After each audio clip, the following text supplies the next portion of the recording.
ఓం శాంతి 28/4/2024 అవ్యక్త బాప్దాదా యొక్క మధుర మహావాక్యాలు. సమయం యొక్క పిలుపు, దాతగా అవ్వండి. రివైజ్ 23/10/1999.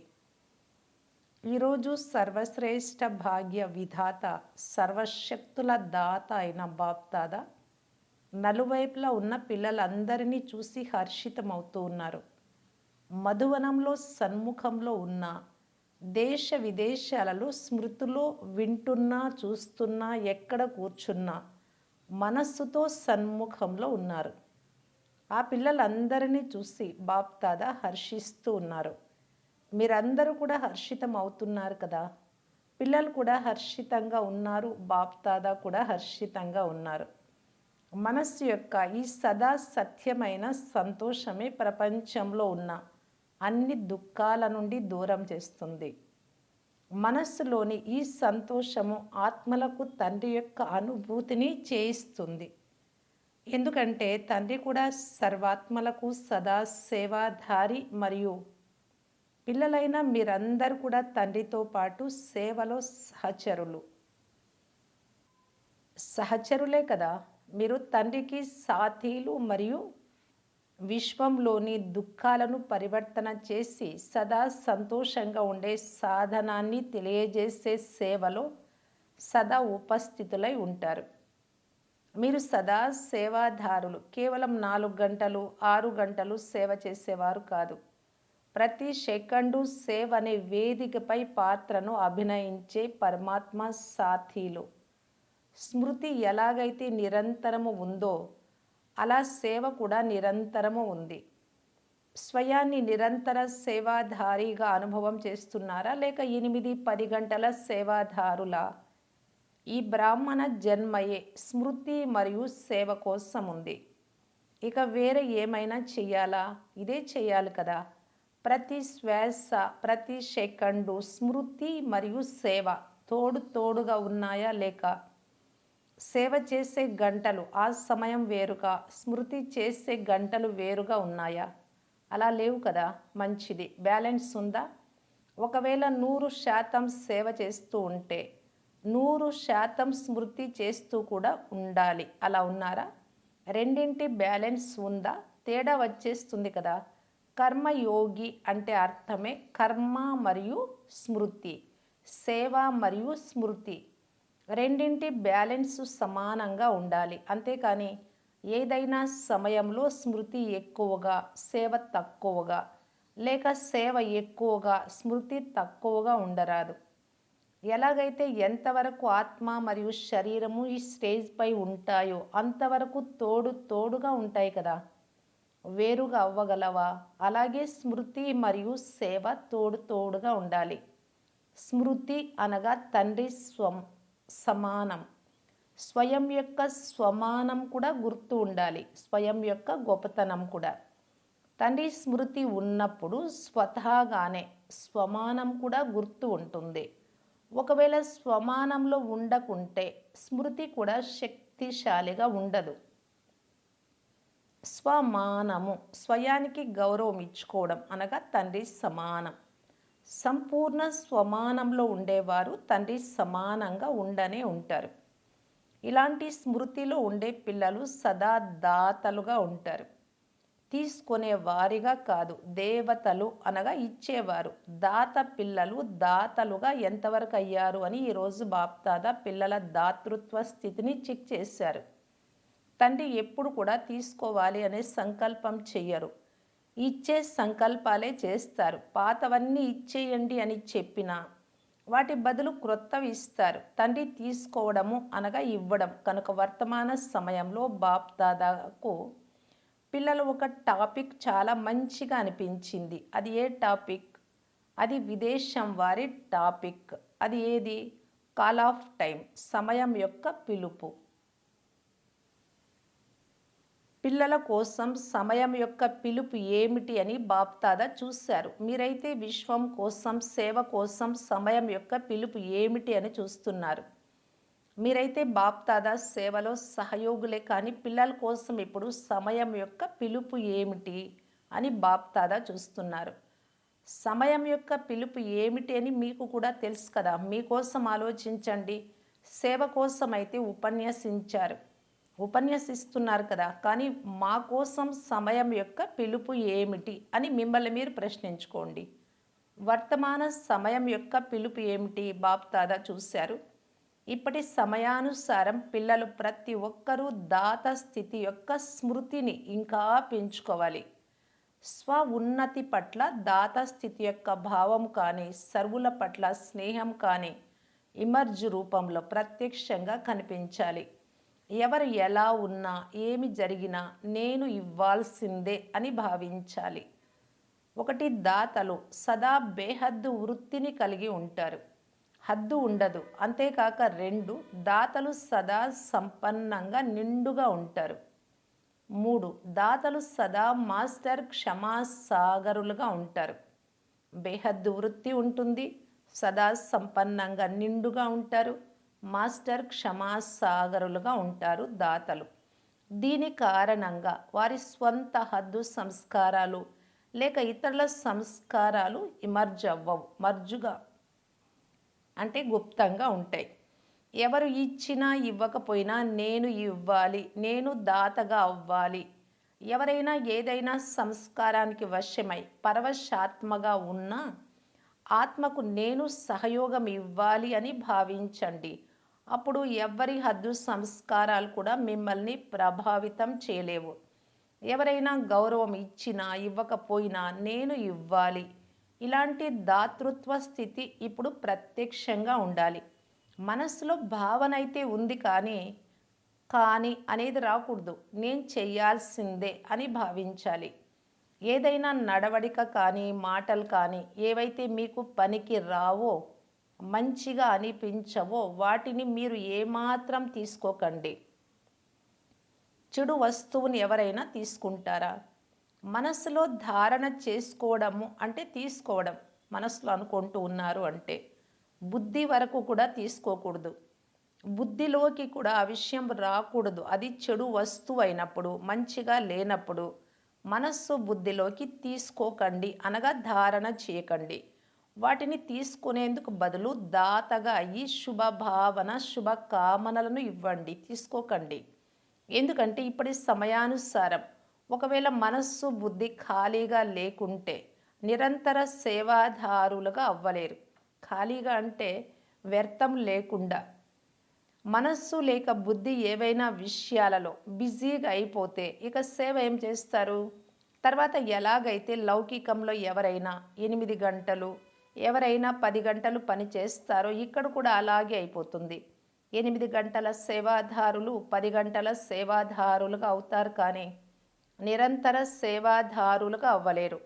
మనస సేవ కానీ, వాచా ద్వారా కానీ, కర్మ అనగా సంబంధ సంపర్కాల ద్వారా కానీ ప్రతి సెకండు దాత అనగా సేవాదారులుగా అవ్వాలి. బుద్ధిని ఖాళీగా ఉంచుకుంటే తండ్రి సేవలో సాథీలుగా అవ్వగలరు. మనస్సును సదా స్వచ్ఛంగా ఉంచుకుంటే నిరంతరము తండ్రి సేవలో సాథీలుగా అవ్వగలరు. మీ అందరి ప్రతిజ్ఞ ఏమిటి? తోడుగా ఉంటాము, తోడుగా వస్తాము. ఈ ప్రతిజ్ఞ చేశారు కదా. లేకుంటే మీరు ముందు ఉండండి, మేము వెనుక వస్తాము అని ప్రతిజ్ఞ చేశారా? ఇలా చేయలేదు కదా. తోడుగా ఉండే ప్రతిజ్ఞ చేశారు కనుక తండ్రి సేవ లేకుండా ఉంటారా? స్మృతి లేకుండా కూడా ఉండరు. తండ్రి ఎంతగా స్మృతిలో ఉంటారో అంత మీరు శ్రమతో ఉంటారు. స్మృతిలో ఉంటారు కానీ శ్రమతో, అటెన్షన్తో ఉంటారు. తండ్రికి ఇక వేరే ఎవరున్నారు? పరమాత్మకు ఉన్నది ఆత్మలైన మీరే. ఆత్మలైతే నంబర్ వారుగా ఉండనే ఉన్నారు. పిల్లల స్మృతి లేకుండా తండ్రి ఉండలేరు. తండ్రి పిల్లల స్మృతి లేకుండా ఉండగలరా? మీరు ఉండగలరా? అప్పుడప్పుడు తుంటరి వారిగా అయిపోతారు. కనుక ఏం విన్నారు? సమయం యొక్క పిలుపు దాతగా అవ్వండి. దీని అవసరం చాలా ఉంది. పూర్తి విశ్వంలోని ఆత్మలు ఓ మా ఇష్ట దేవతలు అని పిలుస్తున్నారు. మీరు ఇష్టులే కదా. ఏదో ఒక రూపంలో సర్వాత్మలకు ఇష్టులు కనుక ఇప్పుడు ఆత్మలందరూ ఓ ఇష్ట దేవి దేవతలారా పరివర్తన చెయ్యండి అని పిలుస్తున్నారు. ఈ పిలుపు వినిపిస్తోందా? పాండవులకు ఈ పిలుపు వినిపిస్తోందా? విని ఏం చేస్తూ ఉన్నారు? మీకు వినిపిస్తూ ఉంటే ముక్తినిస్తున్నారా? లేక చేద్దామని ఆలోచిస్తున్నారా? వారి పిలుపు వినిపిస్తోందా? సమయం యొక్క పిలుపుని వినిపిస్తున్నారు కానీ ఆత్మల పిలుపుని కేవలం వింటున్నారా? బాబా ఈ మురళి 1999లోనే చెప్పారు ఇలాగా. కనుక ఇష్ట దేవీ దేవతలు ఇప్పుడు మీ దాతా స్థితి యొక్క రూపాన్ని ప్రత్యక్షం చేయండి. అందరికీ ఇవ్వాలి. ఏ ఆత్మ వంచితంగా ఉండిపోరాదు. అలా ఉండిపోతే ఫిర్యాదుల మాలలు పడతాయి. ఫిర్యాదులైతే చేస్తారు కదా. మరి మీరు ఫిర్యాదుల మాల ధరించే ఇష్టులా, లేక పుష్పాల మాల ధరించే ఇష్ట దేవీ దేవతల? మీరు ఎలాంటి ఇష్టులు? పూజ్యులే కదా.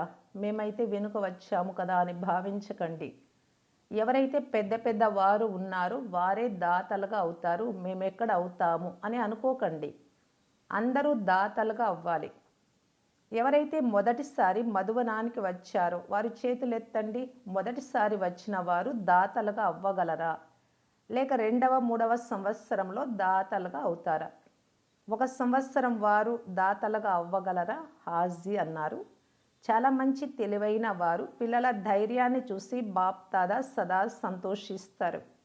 బాప్ దాదాకు తెలుసు 1 నెల వారు కానీ 1 సంవత్సరము లేక 6 నెలలు వారిగా ఉండవచ్చు కానీ 1 సంవత్సరం వారైనా లేక 1 నెల వారైనా స్వయాన్ని బ్రహ్మకుమారి బ్రహ్మకుమారులు అని పిలిపించుకుంటారు కదా. బ్రహ్మకుమారి బ్రహ్మకుమారులు అంటే బ్రహ్మబాబా వారసత్వానికి అధికారులుగా అయిపోయారు. బ్రహ్మను తండ్రిగా అంగీకరించారు కనుకనే కుమారి కుమారులుగా అయ్యారు కదా. కనుకనే బ్రహ్మకుమారి బ్రహ్మకుమారులైన మీరు బ్రహ్మబాబా శివబాబా యొక్క వారసత్వానికి అధికారులుగా అయ్యారు కదా. లేకుంటే 1 నెల వారికి వారసత్వం లభించదా? 1 నెల వారికి వారసత్వం లభిస్తుందా? అంటే నెల అయింది జ్ఞానానికి వచ్చి అలాంటి వారికి వారసత్వం లభించినప్పుడు ఇచ్చేందుకు దాతలుగా అయితే అవుతారు కదా. ఏ వస్తువు లభిస్తుందో దానిని ఇవ్వడం ప్రారంభించాలి కదా. ఒకవేళ మీరు శివబాబాను తండ్రిగా భావించి సంబంధాన్ని జోడిస్తే 1 రోజులో కూడా వారసత్వాన్ని తీసుకోవచ్చు. కేవలం బాగుంది, ఏదో శక్తి ఉంది, అర్థమవుతూ ఉంది అని అనుకోవడం కాదు, అనడము కాదు. పిల్లలే వారసత్వానికి అధికారులుగా అవుతారు. అర్థం చేసుకునేవారు, చూసేవారు కాదు. 1 రోజులో కూడా మనస్సు నుండి తండ్రిగా అంగీకరిస్తే వారసత్వానికి అధికారిగా అవ్వగలరు. మీరైతే అందరూ అధికారులే కదా. మీరైతే బ్రహ్మకుమారి కుమారులుగా అయిపోయారు కదా. లేక అవుతూ ఉన్నారా? అయిపోయారా? లేక అయ్యేందుకు వచ్చారా? ఎవరు మిమ్మల్ని మార్చలేరు కదా. బ్రహ్మకుమారి కుమారులకు బదులు కేవలం కుమారి కుమారులుగా అవ్వమంటే అవ్వలేరు కదా. బ్రహ్మకుమారి కుమారులుగా అవ్వడంలో ఎన్ని లాభాలున్నాయి. కేవలం ఈ 1 జన్మకే కాదు, అనేక జన్మలకు లాభాలున్నాయి.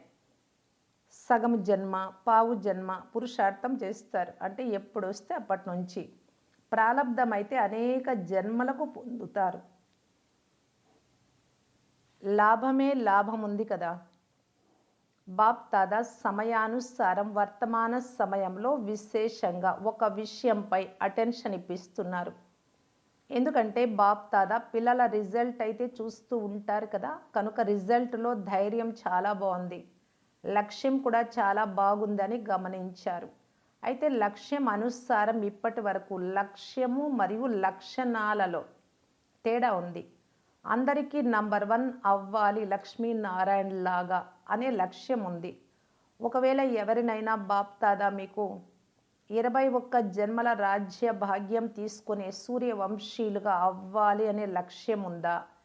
లేక త్రేతాయుగంలో చంద్రవంశీలుగా అవ్వాలి అనే లక్ష్యం ఉందా అని అడిగితే ఎందులో చేతులు ఎత్తుతారు? సూర్యవంశంలో రావాలి అని ఎత్తుతారు కదా. చంద్రవంశీలుగా అవ్వాలి అని కోరుకునేవారు ఎవరైనా ఉన్నారా? ఎవ్వరూ లేరు. కానీ ఒక్కరు చేతులు ఎత్తారు. బాబా అన్నారు మంచిది, లేకుంటే ఆ సీటు ఖాళీగా ఉండిపోతుంది.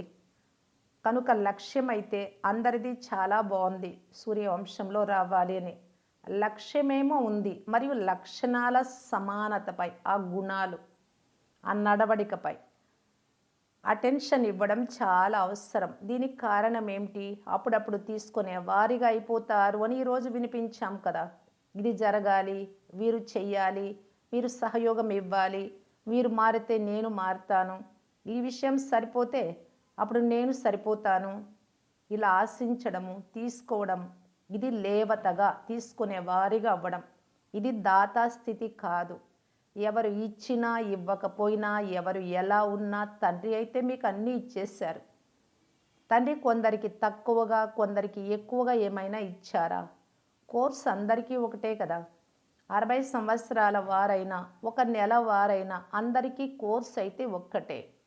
లేక 60 సంవత్సరాల వారికి వేరే కోర్సు, ఒక నెల వారికి వేరే కోర్సు ఉందా? వారు కూడా అదే కోర్స్ చేశారు. ఇప్పుడు కూడా అదే కోర్స్ ఉంది. అదే జ్ఞానము, అదే ప్రేమ, అవే సర్వశక్తులు ఉన్నాయి. అన్నీ ఒకే విధంగా ఉన్నాయి. వారికి 16 శక్తులు, వీరికి 8 శక్తులు ఇలా లేవు. అందరికీ ఒకే విధమైన వారసత్వం ఉంది.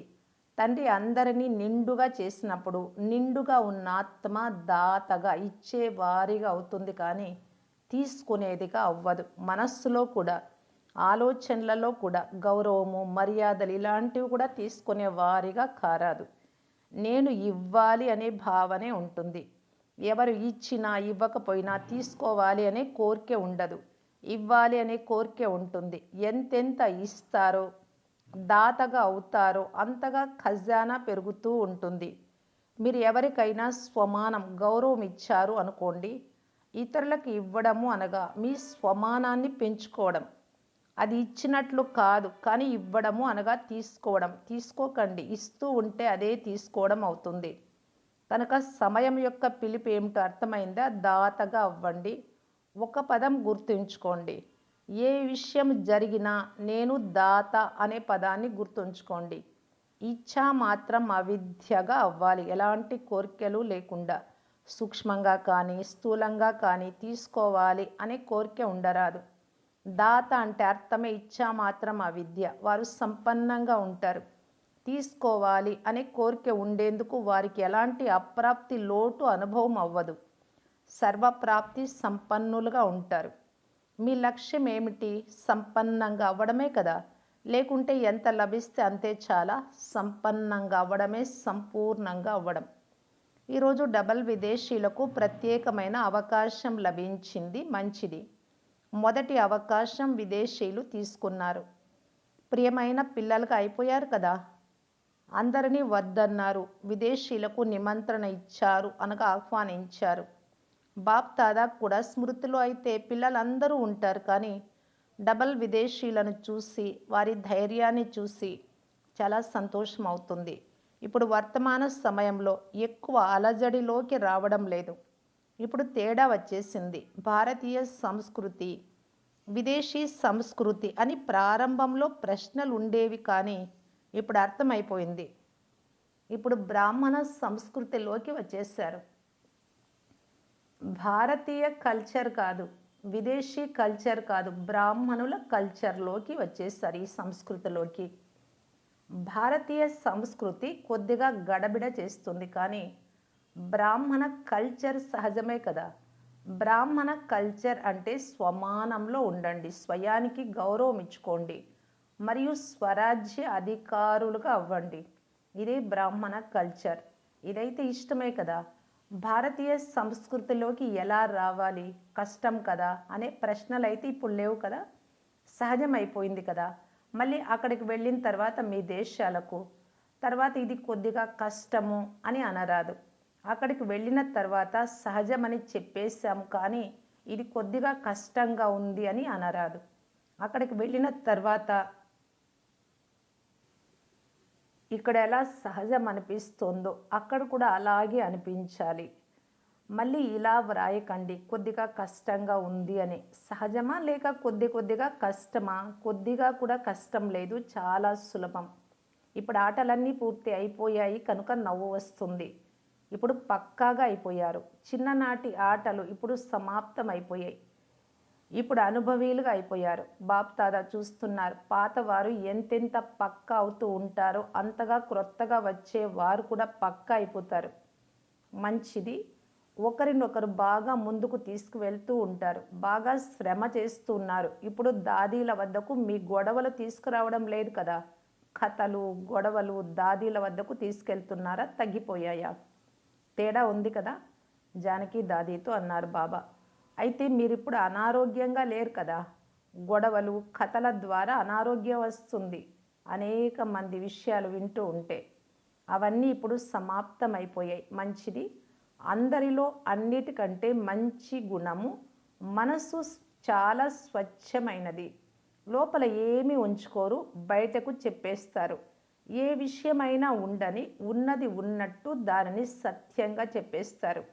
ఇలా కాదు, అలా కాదు అని తారుమారు చేసి అతి తెలివి అంటారు, అలా ఉండరు.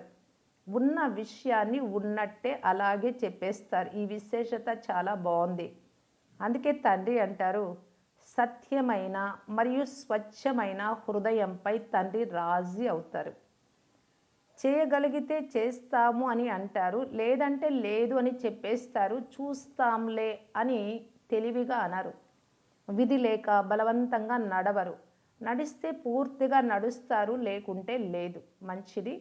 ఏ పిల్లలైతే ప్రియ స్మృతులను పంపించారో బాప్ దాదా పిల్లలందరికీ, ఎవరైతే ఉత్తరాల ద్వారా లేక ఏదైనా పద్ధతి ద్వారా ప్రియ స్మృతులను పంపించారో అవన్నీ బాప్ దాదా స్వీకరించారు. అంతేకాక రిటర్న్లో బాప్ దాదా పిల్లలందరికీ దాతా స్థితి యొక్క వరదానం ఇస్తున్నారు. మంచిది. ఒక్క సెకండ్లో ఎగరగలరా? రెక్కలు శక్తిశాలిగా ఉన్నాయి కదా, బాబా అని అంటూనే ఎగిరిపోవాలి. బాబా డ్రిల్ చేయించారు అశరీరి అభ్యాసం.